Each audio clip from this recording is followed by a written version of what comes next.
अस्सलाम वालेकुम स्टूडेंट्स। क्या हाल है आपका? उम्मीद है आप सब खैरियत से होंगे। अब हम स्टार्ट करने जा रहे हैं यूनिट नंबर 3 जो कि है मैट्रिसेस एंड डिटर्मिनेंट्स के ऊपर। तो पहले हम मैट्रिसेस को देखते हैं कि मैट्रिक्स क्या है। मैट्रिक्स की डेफिनेशन देखते हैं। मैट्रिक्स की डेफिनेशन में है a matrix is a rectangular array in a shape whose elements, elements भी कहेंगे और एंट्रीज भी कह सकते हैं उसको, are written with in square bracket in a specific order. जब भी हमारे पास ऐसे नंबर्स हों, कोई रियल नंबर होंगे हमारे पास, ठीक है, और उनको हम जब ब्रैकेट में क्लोज कर दें यहाँ पे इस तरह से, कोई भी नंबर ले लें यहाँ पे 1 2 3 4 ले लें आप, तो जब इसको हम यहाँ पे क्लोज कर देते हैं इस तरह ब्रैकेट में, तो वो यहाँ पे मैट्रिक्स बन जाता है। ये ऐसी मैट्रिक्स की डेफिनेशन। आगे इसके बाद आता है रोज एंड कॉलम्स।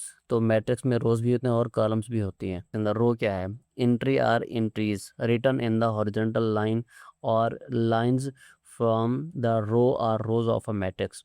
कोई भी नंबर्स, जब हम उन नंबर्स को एक हॉरिजॉन्टल रो में लिख देते हैं इस तरह से, ठीक है, ये इसकी हॉरिजॉन्टल रो है, तो इसलिए यहाँ पे उसने बता दिया यहाँ पे ये रो 1 है, ये रो 2 है और ये यहाँ पे नीचे रो 3 है। ठीक है, इस तरह से जब कॉलम की बात होती है तो कॉलम को हम यहाँ पे वर्टिकल, ये हॉरिजॉन्टल है रो और ये वर्टिकल होता है अमूदी, और ये मतवाजी है। ठीक है, और ये कॉलम में जो है हम वर्टिकल लाइंस में नंबर लिख देते हैं, जैसे लिखा हुआ है 2 1 9 3 5। तो ये कॉलम 1, कॉलम 2 3 और ये 4, इस तरह से ये कॉलम है। ये तो order or size of matrix. Order क्या होगा मैट्रिक्स का? ऑर्डर मैट्रिक्स का देखने के लिए हम यहाँ पे देखते हैं स्टैंडर्ड फॉर्म के A has a M number of rows and N number of columns, then the order of the matrix is M cross N, read as M by N order of matrix. B matrix यहाँ पे हमने ले लिया 5 -1 0 9 2 3 0 1 और 2 is. अब इसका order क्या होगा? अब देखें, एम एम ये नंबर ऑफ रोज पहले लिखेंगे और नंबर ऑफ कॉलम्स एन है इसको बाद में लिखेंगे। तो इसमें रोज देखें कितनी है, 1 2 3, 3 रोज हो गई इसकी। ठीक है, और कॉलम कितने हैं इसमें, 1 2 और ये 3, ऊपर से नीचे ये कॉलम हो गया, तो 3/3 इसका ये ऑर्डर ऑफ मैट्रिक्स बन गया। ठीक है, तो जितने भी हम मैट्रिक्स देखेंगे उनकी जब ऑर्डर हमें फाइंड करना होगा तो पहले हम रो लिखेंगे। ठीक है, रो की तादाद कितनी है बाई के साथ, फिर हम यहाँ पे लिखेंगे कि कॉलम कितने हैं यहाँ पे। ठीक है, इस तरह से इक्वल मैट्रिक्स की डेफिनेशन है आगे। Two matrices A and B are said to be equal if and only if they are of the same order and their corresponding elements are same. अब यहाँ पे ये एलिमेंट्स इक्वल आपस में तब होते हैं कि जब उनमें मौजूद इंट्रीज भी सेम हो। यहाँ पे 2 है, यहाँ भी 2 आ जाए, यहाँ 3 है, यहाँ भी 3 आ जाए, इधर 4 है तो इधर भी 4 आ जाए, -2 है तो यहाँ भी -2 हो। ठीक है, इस तरह से अब 4 - 2 करें तो 2 आंसर है, ये आपस में बराबर हो जाएगा। 3 ऑलरेडी बराबर है आपस में, और ये 4 -6 है, तो ये -4 में से 6 को माइनस करें तो -2 आएगा। तो ये दोनों मैट्रिक्स आपस में यहाँ पे इक्वल हो गए। ठीक है, तो इक्वल मैट्रिक्स की डेफिनेशन क्या हुई फिर यहाँ पे? वो ऐसे मैट्रिक्स जो जिनका ऑर्डर भी सेम हो और उनमें मौजूद इंट्रीज भी सेम हो। ठीक है, उनमें मौजूद एलिमेंट्स भी सेम हो, तो दोनों मैट्रिक्स आपस में एक दूसरे के इक्वल बन जाएंगे। यूनिट नंबर 3 में एक्सरसाइज 3.1 है हमारे पास। उसका क्वेश्चन नंबर 1 में कहता है कि right the number of rows and number of columns in each matrix. उसने हमें क्वेश्चन नंबर 1 के अंदर मैट्रिक्स दे दिए हैं, तो उसमें हमने नंबर ऑफ रोज और नंबर ऑफ कॉलम्स बताने हैं कि उसमें कितनी रोज हैं और कितने ही कॉलम्स हैं। तो हमारे पास फर्स्ट पार्ट है ए वाला, इसमें सारी एंट्रीज अंदर 0 हैं, तो इसमें हमने रोज और कॉलम्स बतानी है। तो इसमें रो देखें, ये इसकी R1 हॉरिजॉन्टल जो है वो रोज होती हैं, तो ये उसकी R2 बन गई।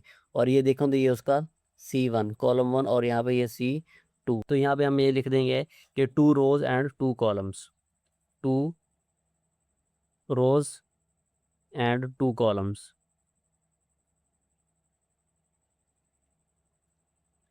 अगले पे चलते हैं, बी पार्ट इसका क्या है कि बी में भी उसने दिया है कि बी इक्वल टू 3 4 7। ठीक है, बी में क्या है कि इसमें रोज कितनी है, 3, R1 R2 R3, और कॉलम यहाँ पे एक ही है, तो इसमें हम यहाँ पे लिखेंगे 3 रोज एंड 1 कॉलम।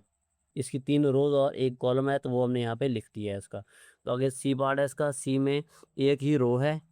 ठीक है, ये R1 और इसमें ये 3 कॉलम है, एक ये और एक ये, C1 C2 और ये C3 बन गया। तो इसमें लिखेंगे 1 रो एंड 3 कॉलम। तो बन गया है 1 रो एंड 3 कॉलम। ठीक है, सी पार्ट का। डी पार्ट पे देखते हैं, डी में क्या है कि इसमें 3 रोज हैं, ये 3 रोज और ये ऊपर से नीचे ये 3 इसके कॉलम है। उम्मीद है आपको सारी चीज़ पता लग गई होगी, रोज क्या है और कॉलम क्या है। ठीक है। तो इसमें 3 रोज हैं और 3 कॉलम्स हैं। उर्दू में इसको बोलते हैं रोज को बोलते हैं कतार, ठीक है। और ये ऊपर से ये जो नीचे है इसको कॉलम ही बोलते हैं, ठीक है। कतार और कॉलम, रो को कतार बोलते हैं। अब यहाँ पे ई पार्ट में देखें तो इसमें 2 ही कतारें हैं, जैसे कि 2 ही रोज हैं, R1 R2, और इसमें 3 कॉलम है, ठीक है। एक ये और एक ये, 3 इसके कॉलम हो गए। तो 2 रोज एंड 3 कॉलम, मतलब 2 कतारें और 3 इसके कॉलम हो गए। इसकी बन गई यहाँ पे 2 रोज एंड 3 कॉलम्स, मतलब 2 कतारें, दो कतारें और 3 इसके कॉलम बन गए, ठीक है जी। स्टूडेंट्स, नेक्स्ट हमारे पास इसका पार्ट है क्वेश्चन नंबर 2। उसमें हमने बताना है कि ऑर्डर ऑफ मैट्रिक्स क्या है, ठीक है। ऑर्डर क्या है मैट्रिक्स का। तो यहाँ पे देखें, हमने पीछे डेफिनेशन अभी देख ली है कि ऑर्डर देखने का तरीका क्या है कि पहले हम रोज़ की तादाद को लिखेंगे कि रोज़ कितनी है, फिर हम लिखेंगे कॉलम कितने हैं, ठीक है। एक R1 और ये R2, 2 रोज़ बन गई और कॉलम इसमें एक है। तो पहले यहाँ पे हम रोज़ की तादाद लिखते हैं, फिर हम कॉलम की तादाद लिखते हैं। तो उसको लिखने का तरीका क्या है कि order of matrix A is 2/1, ठीक है। 2 इसमें रोज होंगी और एक ही इसमें कॉलम है। तो ये यहाँ पे इसका ऑर्डर आ गया हमारे पास। Order of matrix A is 2/1। इसी तरह बी का देखें तो बी में है कि एक ही रो है इसमें R1 और 2 इसमें कॉलम हो गए, तो 1/2 बन जाएगा, क्योंकि इसमें एक ही रो है और 2 इसमें कॉलम है। तो यहाँ पे ऑर्डर इसका बन जाएगा 1/2। सी पार्ट है इसका, तो इसमें देखिएगा 2 रोज हैं R1 R2, और इसमें 2 कॉलम है C1 और ये C2। तो इसका ऑर्डर क्या बन गया फिर 2 रोज, रोज को पहले लिखना है, कतार को पहले, 2/2। तो ये इसका ऑर्डर बन जाएगा यहाँ पे। तो डी पार्ट देखें, डी में है 2 रोज हैं R1 और ये R2, और 3 इसमें कॉलम है 1 2 और ये 3। तो रोज की तादाद को पहले लिखते हैं, 2/3 कॉलम है तो यहाँ पे 3 लिख देंगे, ठीक है। ये इसका ऑर्डर ऑफ मैट्रिक्स बन जाएगा डी का। Order of matrix of D is 2/3। E part है इसका, ई में है 0 1 3 4 5 6। इसमें रोज देखें तो 3 है, R1 R2 और ये R3 बन गया। कॉलम देखें तो C1 और ये C2 बन गया यहाँ पे। तो इसमें रोज की तादाद कितनी है 3। बाई के साथ लिखेंगे, ऑर्डर लिखने का तरीका बाई के साथ है, और यहाँ पे 2 कॉलम है तो यहाँ पे 2 लिख देंगे। तो order of matrix of E is 3/2, ठीक है। अब यहाँ पे एफ है, एफ में एक ही रो है और एक ही इसमें कॉलम है, R1 और C1। तो इसका ऑर्डर बन जाएगा 1/1। जो हमारे पास क्वेश्चन नंबर 3 है, which of the following matrix are equal. अब इसमें हमने यहाँ पे बताना है कि कौन कौन से मैट्रिक्स यहाँ पे आपस में इक्वल हैं। पीछे हमने इक्वल मैट्रिक्स की डेफिनेशन को देख लिया है कि वहाँ पे ऑर्डर भी सेम होना चाहिए। 2 शर्तें हैं इक्वल मैट्रिक्स के लिए कि उसका ऑर्डर सेम होना चाहिए और उसमें मौजूद इंट्रीज भी सेम होनी चाहिए दोनों मैट्रिक्स में। अब ये सारे मैट्रिक्स उसने हमें क्वेश्चन नंबर 3 में दे दिए हैं, A B C D और E। इसमें इन सब में हमने चेक करना है ये कौन सा मैट्रिक्स इसके इक्वल है। अब यहाँ पे देखें 0 3 4 1 है। अब इसको यहाँ पे हम कंपेयर करते हैं एफ के साथ। ये 3 - 3 करें तो 0 आ जाएगा, ठीक है। 3 आंसर, 3 का 3 आ जाएगा, 1 का 1 और 3 + 1 करें तो 4 आ जाएगा। तो 1 और ये एफ, क्योंकि 1 ए है और उसका जो आंसर है एफ का वो यहाँ पे दोनों आपस में सेम है, तो यहाँ पे हम लिख देंगे ए जो बराबर है इक्वल है वो एफ के इक्वल है, ठीक है। इसी तरह यहाँ पे और मैट्रिक्स देखें 9 और -7 है, तो 9 और -7 ये वाला बनेगा, तो B = D हो जाएगा, क्योंकि 5 + 4 9 हो जाएगा और -8 + 1 करेंगे तो 7 आ जाएगा, तो ये इसके बराबर हो जाएगा, ठीक है। और यहाँ पे 2 3 6 2 - 1 1 आ जाएगा, 2 2 4 4 + 8, और ये बराबर हो जाएगा C = E के बराबर हो जाएगा, ठीक है। तो यहाँ पे हमने इक्वल मैट्रिक्स बताने थे कौन से आपस में इक्वल हैं। ये 2 ही कंडीशंस हैं इक्वल मैट्रिक्स के लिए कि उनमें उसका मौजूद जो ऑर्डर है वो सेम होना चाहिए न, और दूसरा उसमें मौजूद इंट्रीज जो अंदर एलिमेंट्स मौजूद हैं वो भी सेम होने चाहिए। क्वेश्चन नंबर 4 है हमारे पास इसका, इफ़ A+2 C-3 B-1 और D+4 ये मैट्रिक्स है और ये इक्वल हो यहाँ पे 5 8 6 4 के, तो उसमें कहता है कि then find the values of A B C and D। अब ये मैट्रिक्स है हमारे पास, ठीक है, और ये बराबर है इस मैट्रिक्स के। तो इन दोनों का इस्तेमाल करते हुए हमने A B C और D की वैल्यू को फाइंड करना है। तो यहाँ पे देखिए पहले मैट्रिक्स दोनों उसने बता दिया कि दोनों आपस में इक्वल हैं, तो यहाँ पे हम इस्तेमाल करेंगे कि पहली वैल्यू जो है वो पहले नंबर के बराबर हो जाएगी यहाँ पे, मतलब ये a+2 इक्वल है और ये बराबर हो जाएगी 5 के। ठीक है, ये क्वेश्चन नंबर 1 बन जाएगी हमारे पास। ये पहली एंट्री है, इसमें a+2 ये बराबर हो जाएगी इसके पहली एंट्री जो कि 5 के बराबर है, तो इसको बना देंगे यहाँ पे हम क्वेश्चन नंबर 1।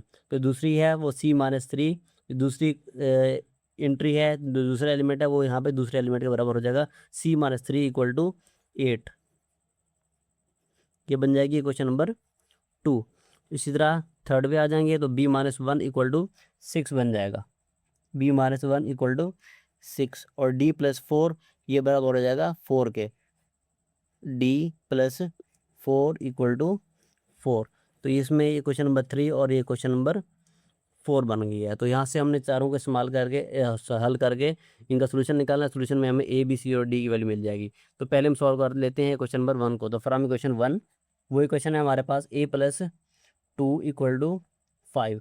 अब यहाँ पे देखें a+2 यहाँ पे प्लस हो रहा है, जब इधर जाएगा तो वो माइनस हो जाएगा, तो a = 5 - 2 बन जाएगा। तो 5 - 2 करेंगे तो उसका आंसर आ जाएगा यहाँ पे 3। ए का आंसर आ गया हमारे पास 3। ठीक है, इसी तरह अब यहाँ पे दूसरी क्वेश्चन को सॉल्व करते हैं, क्वेश्चन नंबर 2 को। वो है c-3 = 8 फ्रॉम इक्वेशन 2। क्वेश्चन 2 है हमारे पास c-3 = 8, ये वाली इक्वेशन। ठीक है, c-3 = 8 यहाँ पे हम लिख देंगे कि c-3 = 8। ये 3 यहाँ माइनस हो रहा है, जाकर ये प्लस हो जाएगा, तो c = 8 + 3 बन जाएगा। तो c = 8 + 3 11, सी का आंसर आ जाएगा। अब दो ही क्वेश्चन को सॉल्व करते हुए हमने ए और सी की वैल्यू को फाइंड कर लिया है। अब हम तीसरी क्वेश्चन ऐसे ही सॉल्व करते हैं फ्रॉम इक्वेशन 3। इक्वेशन 3 हमारे पास b-1 = 6, b-1 = 6 बन गया। अब ये 1 यहाँ पे माइनस हो रहा है, इधर जाकर ये प्लस हो जाएगा, तो b = 6 + 1, तो b का आंसर यहाँ पे आ जाएगा हमारे पास 7। इसी तरह हमने क्वेश्चन नंबर 4 का इस्तेमाल करना है फ्रॉम क्वेश्चन 4 है हमारे पास d+4 = 4। और 4 यहाँ पे इस साइड पे ये प्लस हो रहा है, अगर ये माइनस हो जाएगा तो ये बन जाएगा d = 4 - 4, तो d का आंसर यहाँ पे आ जाएगा 0। तो यहाँ पे हमने इन क्वेश्चन को सॉल्व करते हुए चारों को a, b, c और d की वैल्यू को यहाँ पे फाइंड कर लिया। यही हमारे यहाँ पे काम था क्वेश्चन नंबर 2 के अंदर।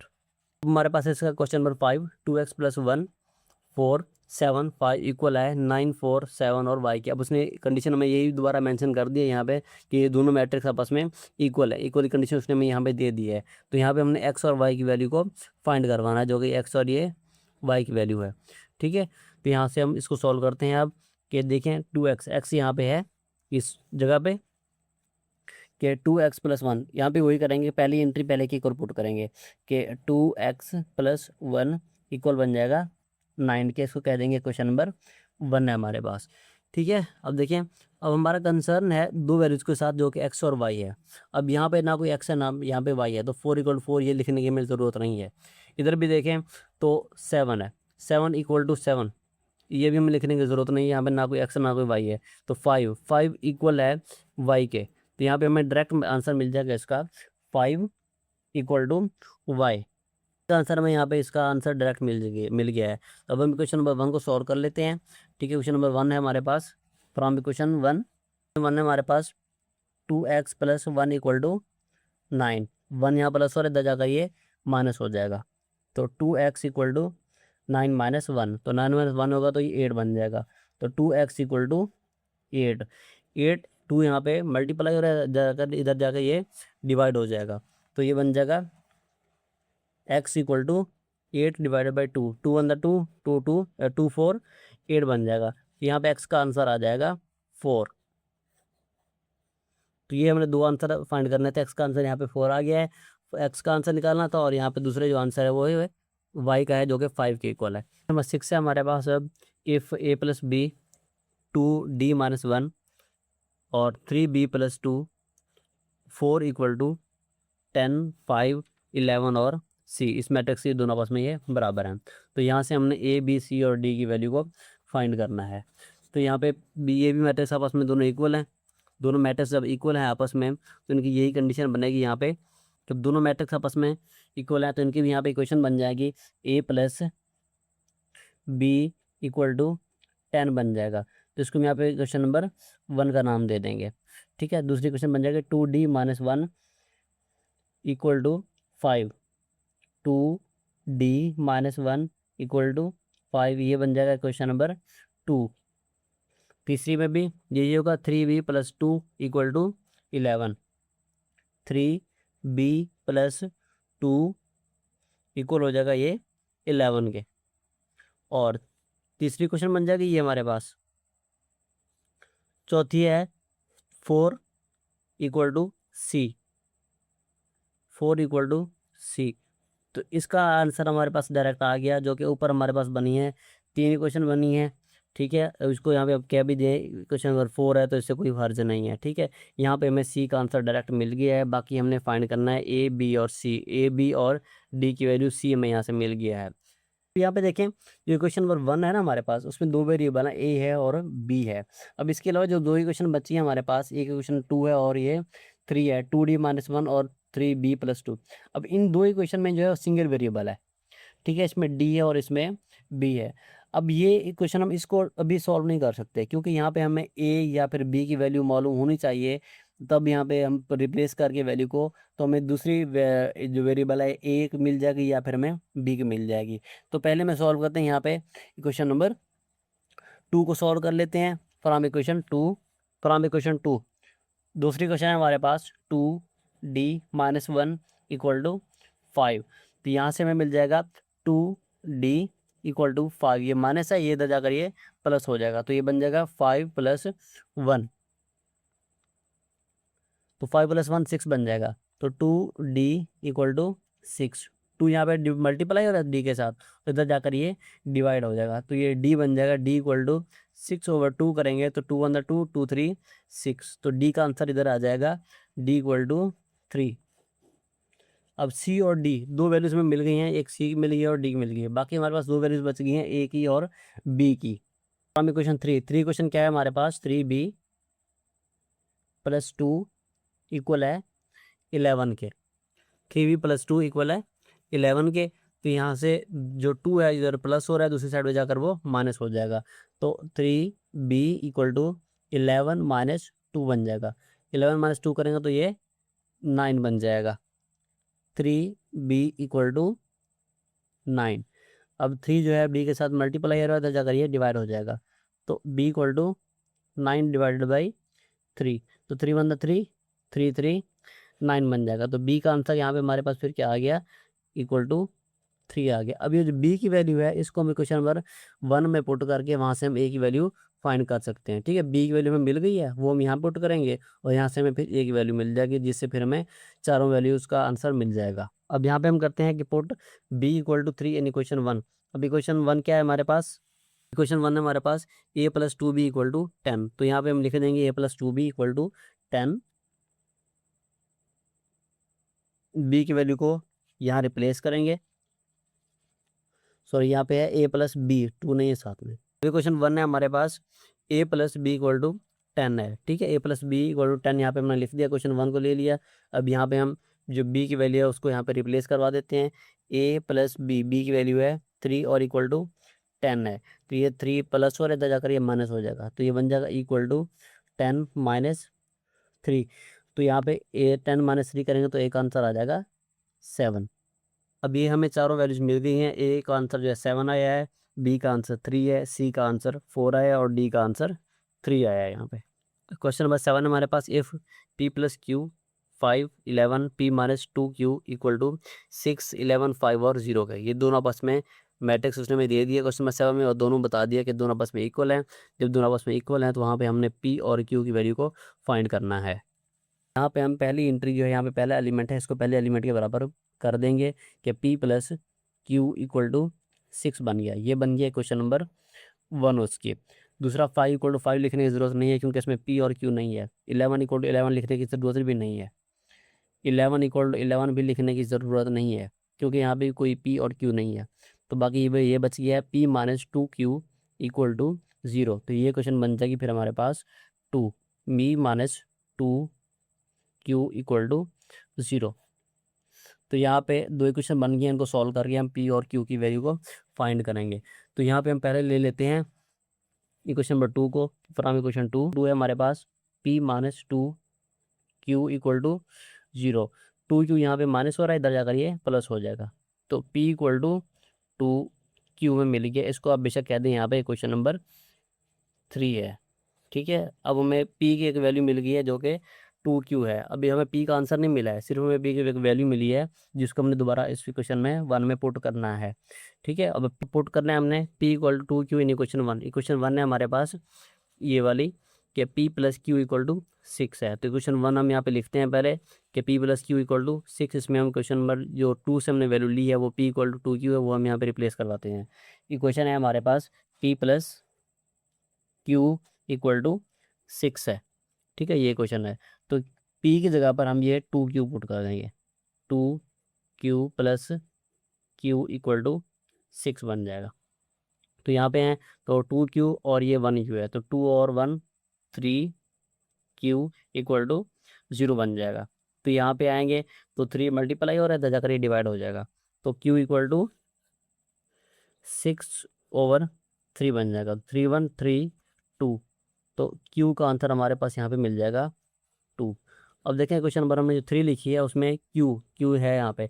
ठीक है, पी की हमें डायरेक्ट वैल्यू नहीं मिली थी, सिर्फ हमें उसको एक्सप्रेशन मिला था, क्वेश्चन मिली थी जिसको हमने इक्वेशन 1 पुट करके इक्वेशन 1 में पुट करके वहाँ पे हमने इसका क्यू का आंसर निकाल लिया। ठीक है, अब ये जो क्यू इक्वल टू 2 है इसको हमने क्वेश्चन नंबर 3 में पुट कर देना है।